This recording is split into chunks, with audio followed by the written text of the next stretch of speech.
I was in India and I was teaching a course on leadership in India. And this is a slum, so as they call it, in India. I got back to the hotel and I realized I didn't have my wallet. The minute you think you know everything, at that moment you know nothing. And so I was in India and I was teaching a course on leadership in India, and I had gone to this university and I spoke there, and after I left, I got back to the hotel and I realized I didn't have my wallet. And so I called the hotel and I said, "Can you please bring the car back? They have my wallet." And they said, "I'm sorry, sir, we don't have a car. That was a taxi." And so they tried calling the taxi company, nobody answered the phone. They tried again and nobody answered the phone. And I became a little cynical.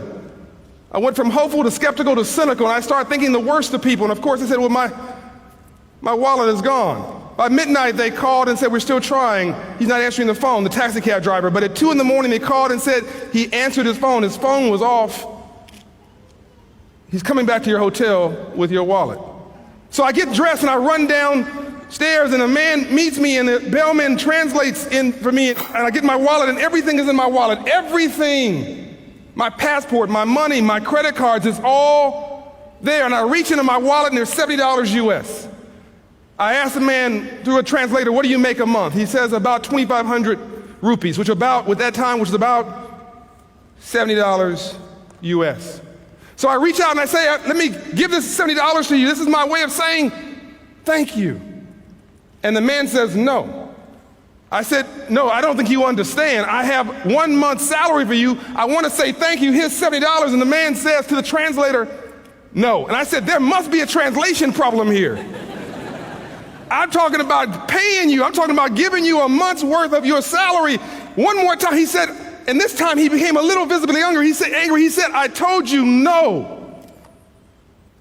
I didn't bring you your wallet because I wanted a reward. I brought you your wallet because it's your wallet." Now, this may not sound like an incredible story, but think what would have happened if I had lost my wallet in a taxi in New York City or a big city anywhere in the world. Think about what the chances of me getting my wallet back. Think about it and be honest with yourself now. This is a slum, so as they call it, in India. So I said to the man, "What can I do to be thankful to you? What can I do to say thank you?" He said, "Well, the next time you're in India, come to my house and have tea. Be my friend." Whew.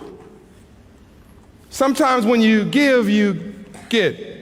Sometimes whatever goes around comes around. I didn't give that man a thing. He gave me a sense of purpose. He let me understand that there's hope in people, and that you can believe in the humanity and the decency of people, and that sometimes people just do things because of the right thing